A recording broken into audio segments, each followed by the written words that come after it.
Zdravo svima! Dobrodošli na kanal Šta za ručak. Danas pravimo pasulj sa slaninom. 500 g pasulja gradištanca operemo.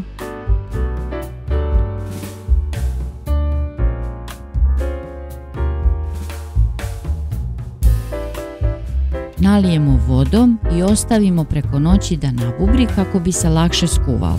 Sada prospemo vodu. Sipamo pasulj u šerpu koja će se kuvati, nalijemo vodom,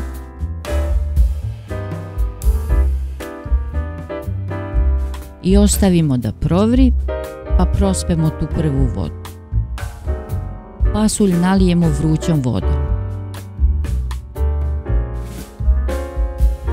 Dodamo sitno iseckanu jednu glavicu crnog luka,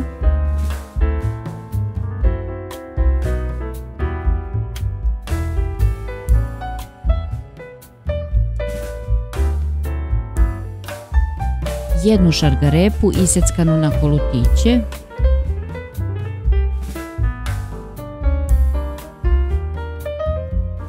,300 g slanine isečene na parčiće,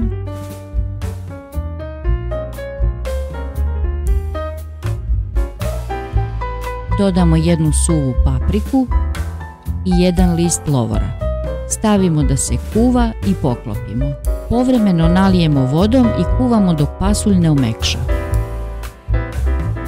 Pred kraj kuvanja dodamo jednu kašiku suvog začina, jednu kašičicu soli i jednu kašičicu mlevenog bibera. Kuvamo još 10 minuta pa pripremimo zapršku.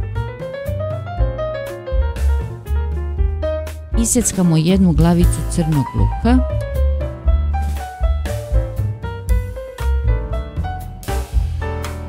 dva čena belog luka.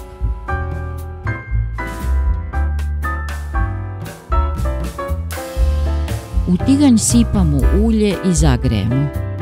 Dodamo luk i pržimo.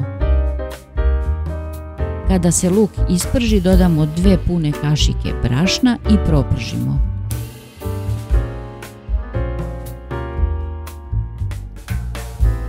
Dodamo jednu punu kašiku crvene začinske paprike i vrlo kratko propržimo, da paprika ne izgori i ne postane gorka. Sipamo zapršku u pasulj i promešamo.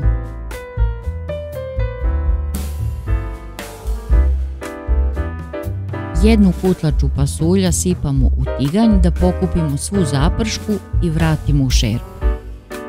Dodamo iseckani beli luk, smanjimo temperaturu i kuvamo još 10 minuta da se ukuva zaprška. Tačno vreme kuvanja pasulja ne postoji, zavisi od pasulja. Ovaj pasulj je bio odličan, iskuvan je za 1 sat i 15 minuta, a može da se kuva i do 2 sata, pa čak i više.